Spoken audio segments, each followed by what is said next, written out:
नमस्कार, बखबर में आपका स्वागत है। आज हम बात करेंगे महिला आरक्षण का राग और राजनीति में आग।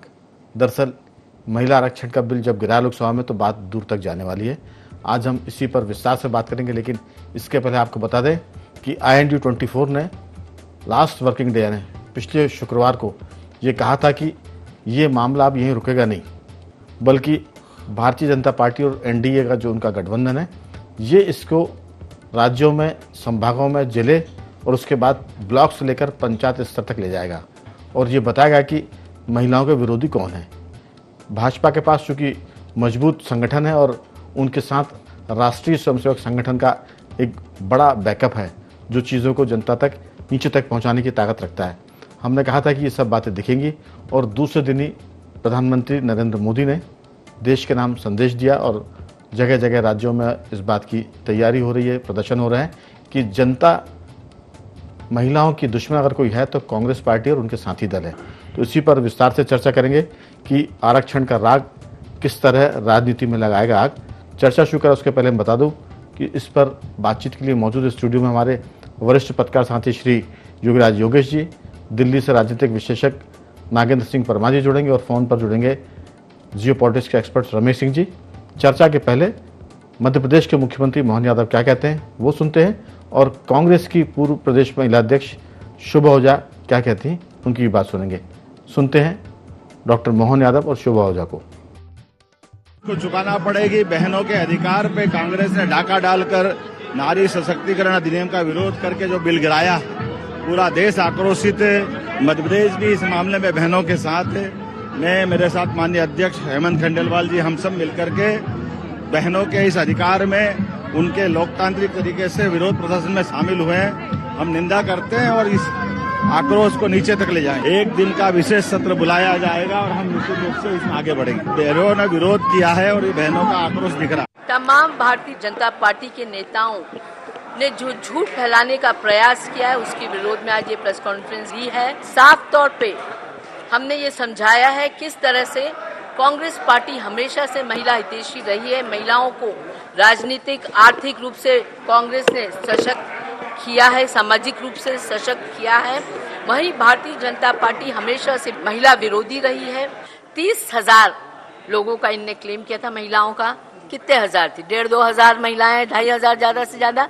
और वो महिलाएं कौन थी? वो महिलाएं जबरदस्ती लाई हुई बेचारी महिलाएं थी। तो कुल मिलाकर हम कह सकते हैं कि जिसका जिक्र हमने पिछले शुक्रवार किया था कि भाजपा के पास बड़ा प्रचार तंत्र है, बात करने के लिए उनके पास प्रभावी चेहरे हैं, बड़े नेता हैं।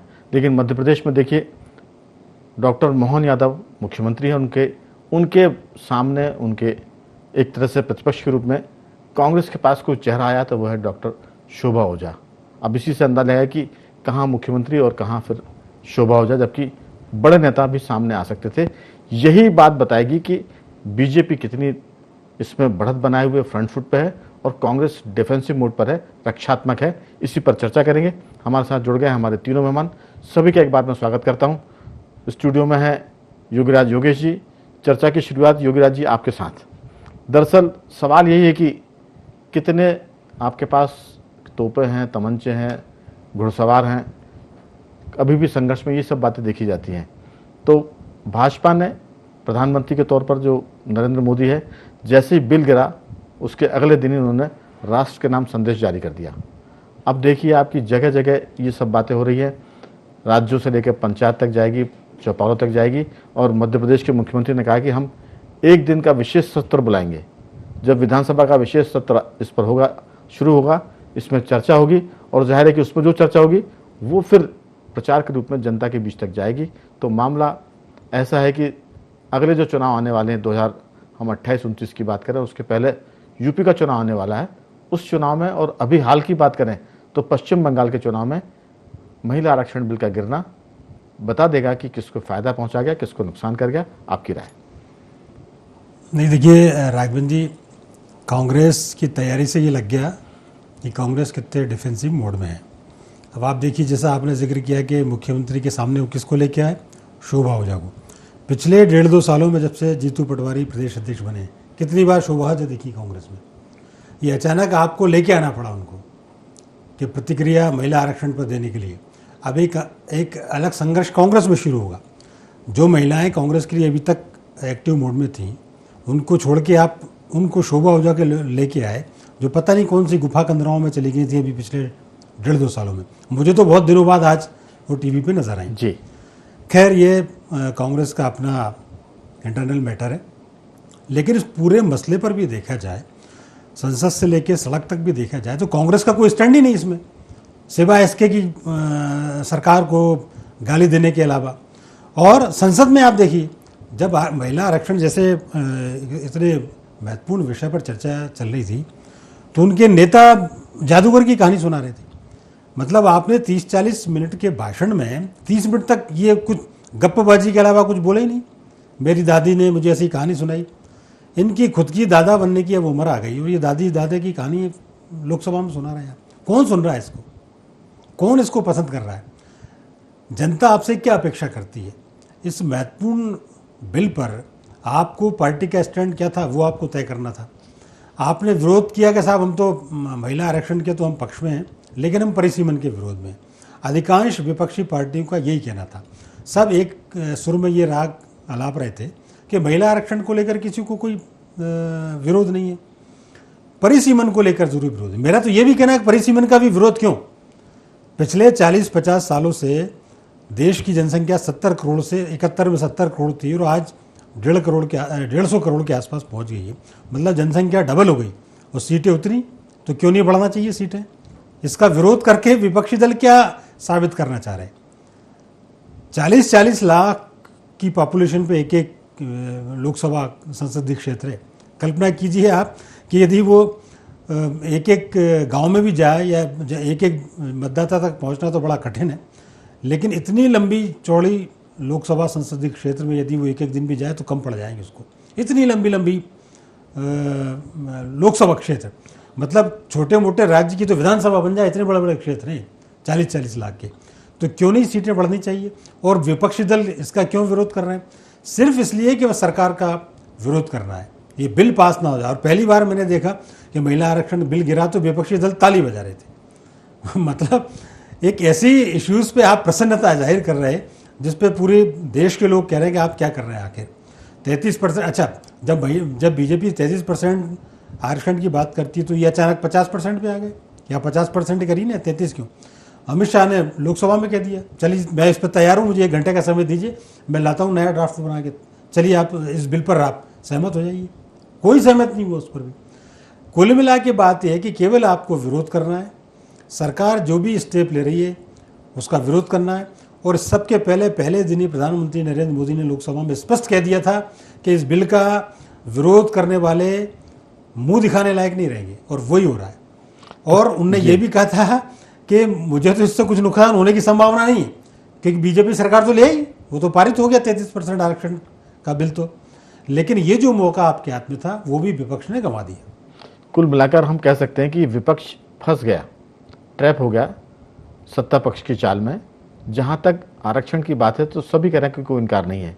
डिलिमिटेशन की बात आई है तो उसमें भी ये कि आपने कहा कि 1971 के बाद बीच में थोड़ा सा इस पर बातचीत हुई थी, लेकिन अगर 150 करोड़ की आबादी है तो 543 आपके जो सदस्य हैं, जाहिर है कि अगर आप उसी अनुपात में करेंगे तो वो 1000 के आसपास पहुंच जाना चाहिए।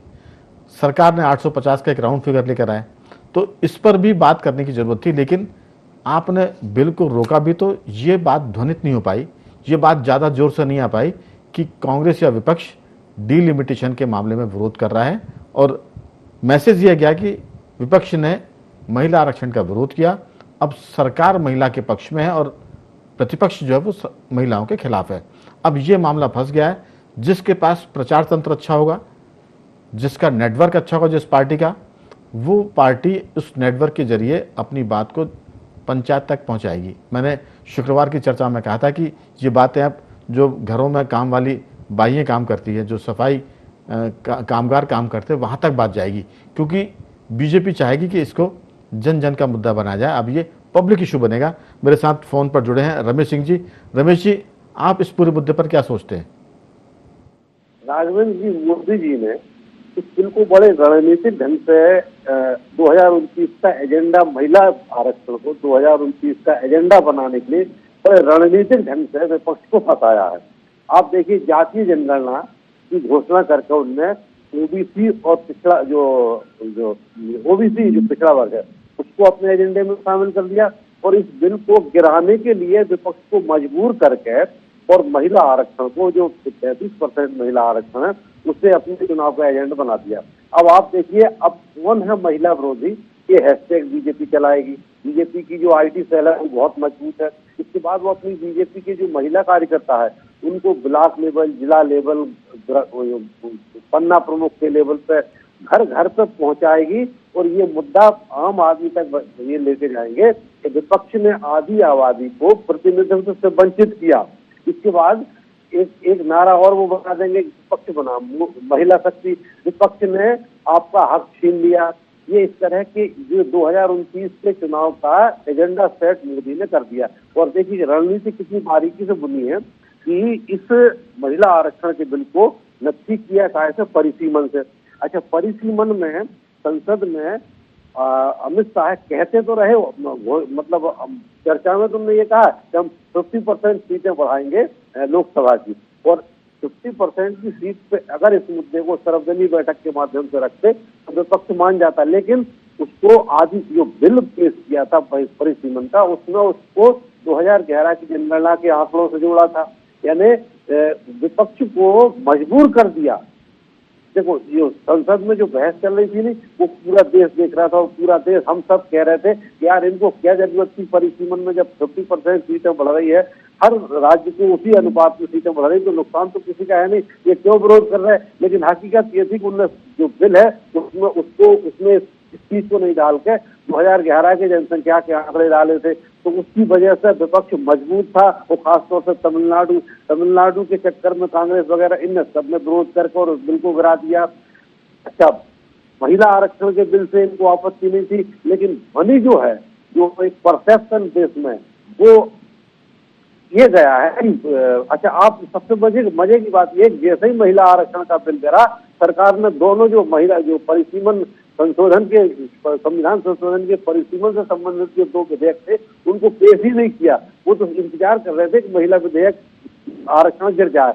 और दूसरी बात ये है कि एनडीए के 10 से 15 के करीब सांसद भी वोटिंग के समय मौजूद नहीं थे, यानी विपक्ष बीजेपी ये जान रही थी, ये चाह रही थी कि विपक्ष इस बिल को गिरा दे, और विपक्ष बिल को गिरा दे तो 2029 का एजेंडा, उनका चुनावी एजेंडा सेट हो जाएगा। और बीजेपी इसमें कामयाब हो गई, और इसे बड़े आक्रामक ढंग से अब विपक्ष जो है वो रक्षात्मक खेलेगी, वो इसमें उलझी रहेगी, दक्षिण के राज्य इसमें उलझे रहेंगे, इसमें हमारी सीटों का हमें परिसीमन में बहुत कुछ प्राप्त हो जाता, दुनिया भर की बातें कहेंगे। लेकिन मोदी ने आरक्षण का मुद्दा छीन लिया है, 2029 में उसका खेल बन गया। बिल्कुल रमेश जी, दरअसल एक बात और है, ये चुनाव तो अगले साल, अभी विधानसभा है, पश्चिम बंगाल में मतदान होना, इसी 22 तारीख की हम बात करें, अभी हफ्ते भर के भीतर नतीजे भी इसके जल्द आ जाएंगे। लेकिन सवाल है कि अगले साल जब यूपी का इलेक्शन होना है, ये मुद्दा उत्तर प्रदेश के चुनाव में भी एक तरह से सब चीज़ें तय कर देगा कि यूपी के इलेक्शन के नतीजे जिस तरफ जाएंगे, लोकसभा के चुनाव के नतीजे उसी तरफ झुकते हुए दिखाई देंगे। तो बीजेपी ने एजेंडा सेट करते, ये तो ठीक है, लेकिन हर चुनाव के बाद बीजेपी अगले चुनाव की तैयारी में जुट जाती है। ऐसी पार्टी के लिए अब ये 2 साल मिल गया, उसे काम मिल गया है। पूरी पार्टी और राष्ट्रीय स्वयंसेवक संघ इस काम में जुट जाएगा, और आप देखिए कि चुनाव का जब सीजन आएगा, लोकसभा चुनाव का, उस मौसम में घर घर इस बात की चर्चा होगी कि महिलाओं के खिलाफ कौन था, अब इनको सबक सिखाना है। नागेंद्र जी, आपकी राय? जी राघवेंद्र जी, आपने बिल्कुल ठीक कहा। देखिए, कोई भी राजनीतिक दल हो, राजनीतिक दल कुछ मुद्दों को चुनते हैं, कुछ विषयों को चुनते हैं, कुछ योजनाओं को चुनते हैं, और उस नैरेटिव के सहारे वो आम जनता के पास में जाते हैं और उसे आप कहिए लुभाते हैं या उससे अपना समर्थन देते हैं। यही प्रक्रिया होती है राजनीतिक दलों को। अगर मुद्दा पसंद आता है आम जनता को तो राजनीतिक दलों को सत्ता में बनाए रखते हैं। भाजपा ने 2014 में और 2019 में एनडीए गठबंधन के साथ बहुत बढ़िया प्रदर्शन किया, लेकिन 2024 आते आते आपने देखा कि जब विपक्ष को लगा कि शायद हम भाजपा या एनडीए गठबंधन का सामना नहीं कर रहा है, तो विपक्ष भी जो अलग अलग छितरा हुआ था वो एक हो गया, उसने इंडी गठबंधन बना दिया। ये मुद्दा भाजपा ने कई मुद्दों पे सफलतापूर्वक लोगों को अपने साथ जोड़ा है, और उसमें से आधी आबादी भी एक मुद्दा था, भाजपा के ध्यान में था, क्योंकि भाजपा को 2019 से लेके लगातार लोकसभा विधानसभा चुनाव दर चुनाव जैसे आधी आबादी का समर्थन मिल रहा था, उससे भाजपा बहुत उत्साहित थी। और भाजपा ये चाह रही थी कि लाभार्थी से इन्हें निर्माता, नीति निर्माता बनाए, योजनाओं के निर्माता के रूप में महिलाओं की भूमिका आनी चाहिए। बिल की जहां हम बात कर रहे, देखिए राघवेंद्र जी, बिल तो 2023 में पास हो चुका था, बिल तो ये कानून तो बन ही चुका था, लेकिन बात क्या है, बात नैरेटिव की है। मुख्य रूप से नैरेटिव की बात क्या है कि आप ये देखिए कि इसके अभी जो संसद में हुआ, संसद सत्र के दौरान, उसके दौरान पक्ष और विपक्ष दोनों ने अपना पुरजोर जोर लगाया अपने अपने तरीके से बातों को रखने के लिए। और अब ये आप ये तय मान के चलिए कि 2029 तक जितने भी विधानसभा चुनाव आने और 2029 का लोकसभा चुनाव है, उसके लिए भाजपा के लिए तो ये मुख्य मुद्दा है, ये मुख्य नैरेटिव है। और कहीं ना कहीं जो विपक्ष था वो संवैधानिक संस्थाओं की आड़ लेके, क्योंकि सत्ता में एनडीए गठबंधन बैठा है, तो उस पर जो आरोप प्रत्यारोप लगाते थे उनकी भी काट एनडीए और भाजपा गठबंधन ने महिला आरक्षण विधेयक के रूप में, बिल के रूप में ढूंढ ली है। अब इसमें भाजपा और एनडीए गठबंधन अग्रेसिव मूड में रहेगा, और कहीं ना कहीं भाजपा और एनडीए गठबंधन को लगता है कि इसमें जो इंडी गठबंधन है उसे डिफेंसिव मोड में आना पड़ेगा। अब बात नैरेटिव और अपनी बात, अपने मुद्दे को पहुंचाने की, कि जो भी राजनीतिक दल है पक्ष और विपक्ष में, जो अपनी बात को वो शहर और कस्बों तक ही नहीं, कॉलोनियों तक ही नहीं, जो गांव गली नुक्कड़ कस्बे तक उसे पहुंचाएगा, जो हर घर तक पहुंचाएगा, जो चूल्हे से चौपाल तक पहुंचाएगा, जो पान की दुकान पे, जो चाय की दुकान पे, जो परचून की दुकान पे पहुंचाएगा और अपने पक्ष में चर्चा करा पाएगा, वही ये असली लड़ाई नैरेटिव की जीतेगा, आप ये मानिए। और देखना ये है कि कौन राजनीतिक दल, उसके कार्यकर्ता जिला स्तर पे, ब्लॉक स्तर पे, गांव स्तर तक उसको कॉलोनी स्तर तक उसको लेके जाते हैं। आप ये देखिए कि अगले 10 महीने बाद सबसे बड़ा सत्ता का क्वार्टर फाइनल मानिए आप, जो उत्तर प्रदेश का चुनाव है, और 2027 और 28 को हम गिने तो आप देखिए उत्तर प्रदेश, गुजरात, पंजाब, हिमाचल और उत्तराखंड, इन राज्यों के चुनाव है, जिसके चुनाव के लिए भाजपा देखती है कि ये मुख्य मुद्दा, हम इसे ही इस तरीके से आगे लेके जाए। और जो मैं एक बात और कहना चाहता हूँ, जो एक बात की जिसकी चर्चा नहीं हो रही, शायद मुझे लगता है उसकी चर्चा होनी चाहिए। परिसीमन को इससे क्यों जोड़ा जा रहा था, सीटें बढ़ाने को इससे क्यों जोड़ा जा रहा था? बेशक से कोई राजनीतिक दल सत्ता या विपक्ष में इससे बात करने को तैयार नहीं, लेकिन आप एक देखिए, पुरुष सांसदों में कहीं ना कहीं अपनी सीट छीनने को लेकर भय था, क्योंकि एक कंस्टिट्यूएंसी को तैयार करने में उसके लिए एक किसी भी राजनीतिज्ञ को 10, 15, 20 साल खपाने पड़ते हैं, वहां लोगों से कनेक्ट होने के लिए, वहां लोगों का समर्थन जुटाने के लिए और कुछ करने के लिए। पार्टी लाइन के चलते कोई भी बोलने को तैयार नहीं था। लेकिन सच बात तो ये कि भाजपा और एनडीए गठबंधन ने वो रास्ता खोजा था कि किस तरीके से किसी भी सांसद की, पुरुष सांसद की सीट ना छीने, और महिलाओं को भी उनका जो हक देना है 33%, उसके लिए सीटें बढ़ के उनको भी मिले। तो ये ऐसा ही था कि जब आधी आबादी को उसका हक मिलता बिना किसी और का अधिकार छीने। हमने आरक्षण में भी ये देखा है। आरक्षण में आप देखिए, जब सामान्य वर्ग के आरक्षण की बात आई तो बिना किसी हक के और का हक छीने सामान्य वर्ग को आरक्षण दिया गया और उसके खिलाफ कहीं कोई शोर शराबा नहीं हुआ। तो ये नैरेटिव की आगे वाले टाइम में लड़ाई है। और अगर 30 सेकंड हो रहे तो मैं एक आखिरी बात और कहना चाहूंगा राजेंद्र जी, मेरे ख्याल से दूसरे दौर में आपको मौका मिलेगा 30 सेकंड से ज्यादा। अभी चूंकि लंबी बात हो रही है, योगीराज जी से मैं पूछूंगा, योगीराज जी, ये जो सारा मामला है वो सोशल मीडिया पर भी जाएगा, सोशल मीडिया पर इन सब चीज़ों का प्रचार प्रसार होगा, वो अपनी जगह है, लेकिन कौन से चेहरे, किस चेहरे से ये बात आप कहलवा रहा है, कौन सा प्रभावी नेता है, ये बड़ी बात है। कांग्रेस को अब ऐसे नेताओं को ढूंढना पड़ेगा जिनकी बात जनता ध्यान से सुनती है।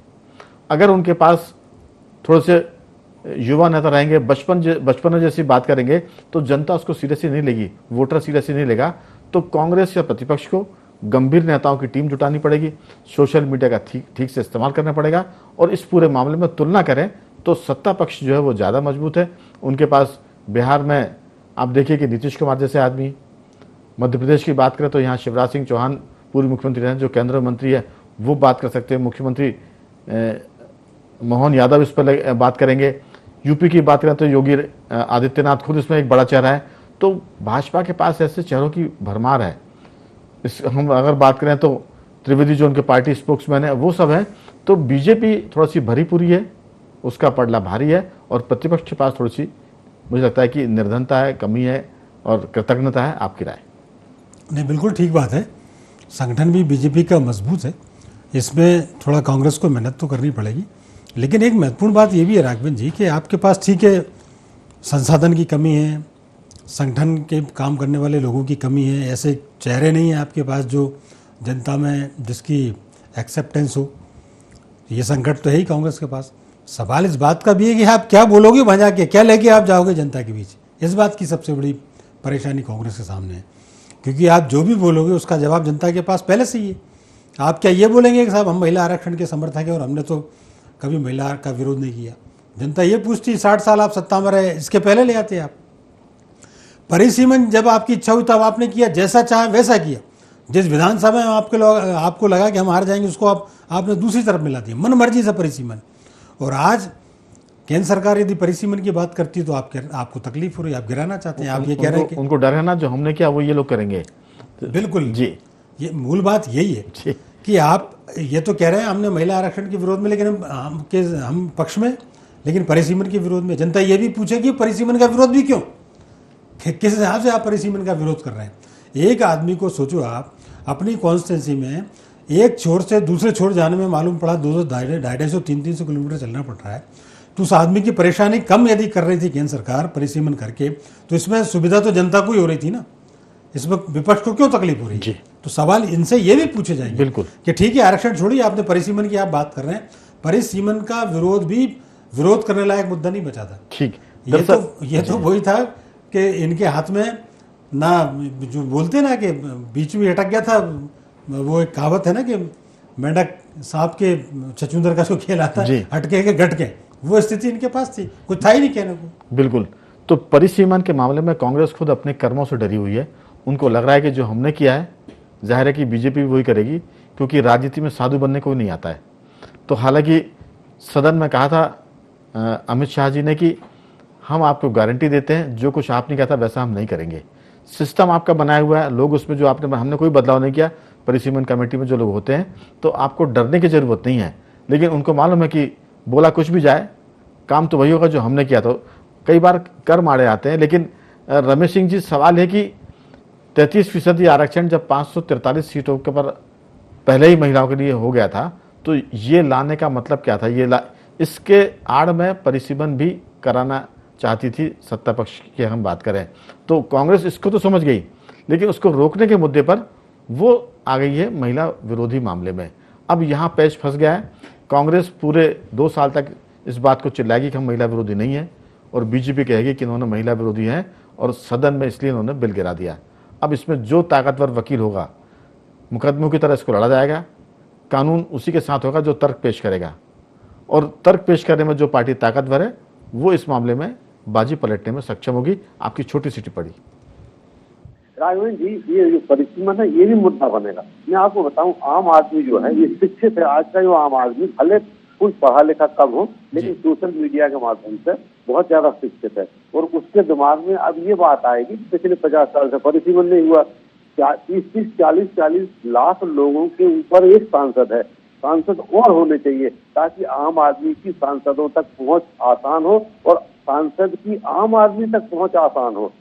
भाई दोनों के बीच में जो कनेक्शन है वो सहज और सरल हो, तभी होगा जब सांसद ज्यादा हो, कम लोगों का सांसद हो, और ये मुद्दा बनेगा। आम आदमी के लिए समझ में आएगा। और अगर ये कांग्रेस ये बनाती हम इसके परिसीमन के विरोध में थे तो ये भी इनको उल्टा पड़ेगा। हाँ, आप परिसीमन के अगर कोई तरीका परिसीमन का गलत है, 2011 के आंकड़े के आधार पर आप गलत लगता है, तो आप उसका उपाय बताइए। आप विकल्प दीजिए कि परिसीमन को इस तरह कीजिए ताकि किसी के साथ अन्याय ना हो, दक्षिण के साथ भी अन्याय ना हो, उत्तर के साथ भी ना हो, लेकिन परिसीमन हो ही ना, ये तो गलत बात है। आज 50 साल से परिसीमन नहीं हुआ, 1.5 अरब की आबादी हो गई देश की। रमेश जी, असल में अनंत काल के लिए परिसीमन को आप नहीं टाल सकते। विपक्ष इस मुद्दे पर भी फंसेगा, लेकिन सवाल है कि इनकी बातों को कहने वाले कौन से चेहरे हैं, उनका अंदाज क्या है, ये बहुत महत्वपूर्ण होगा। आपकी बहुत छोटी टिप्पणी नागेंद्र जी, 30 सेकंड चाहते थे, आपके पास 1 मिनट है।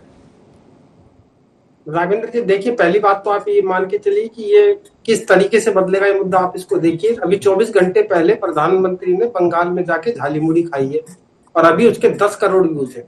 आप ये देखिए। और मैं आपको एक बात और बताता हूँ, करिश्माई नेता संसद में भले ही हार जाए, लेकिन वो जनता के दिलों में जीत की जगह बना लेता है। मेरे को एक उदाहरण याद आता है 1970 का, जब हमारी पूर्व प्रधानमंत्री इंदिरा गांधी थी, वो कैसे आयरन लेडी बनी। उनकी एक घटना है जो वो ये है कि संसद में वो प्रीवी पर्स थी, राज भत्ता था जो पूर्व राजाओं के खिलाफ, उसके खिलाफ वो विधेयक लेके आई थी। 24वां संशोधन विधेयक था शायद, अगर मैं ठीक हूँ, संविधान का, जिसमें लोकसभा में वो जीत गई थी और राज्यसभा में 1 वोट से वो हार गई थी। उसके बाद में उन्होंने कानून बनाया, लेकिन उसके फिर विपक्ष और उसमें बहुत सारा अलग अलग तरह का विरोध पैदा हुआ और चुनाव में गई वो। और चुनाव में जाने के बाद विपक्ष का नारा था इंदिरा हटाओ, इंदिरा गांधी का नारा था गरीबी हटाओ।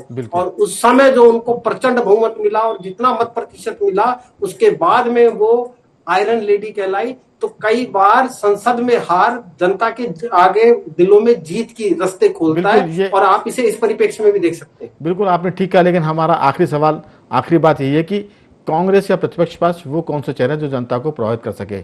दूसरी बात यह कि अगर वो ये कहते हैं कि हमने महिला आरक्षण का विरोध नहीं किया है और परिश्रम का किया है, तो इसको मानने कौन तैयार होगा। तो ये बहुत सारी बातें जो आने वाले समय में तय करेंगी, लेकिन पश्चिम बंगाल के चुनाव के नतीजे जरूर इससे प्रभावित होंगे ऐसा लगता है। और अगले साल जो यूपी इलेक्शन है वो भी इसकी जद में आएगा और उसमें ये खास मुद्दा रहेगा। मैं तीनों मेहमानों का धन्यवाद करता हूँ। बाखबर में आपने भाग लिया, आपका बहुत साधुवाद। नागेंद्र जी आपका धन्यवाद, रमेश जी आपका धन्यवाद और योगीराज जी आपका भी बहुत बहुत साधुवाद। तो बने रहिए हमारे साथ और देखते रहिए IND24।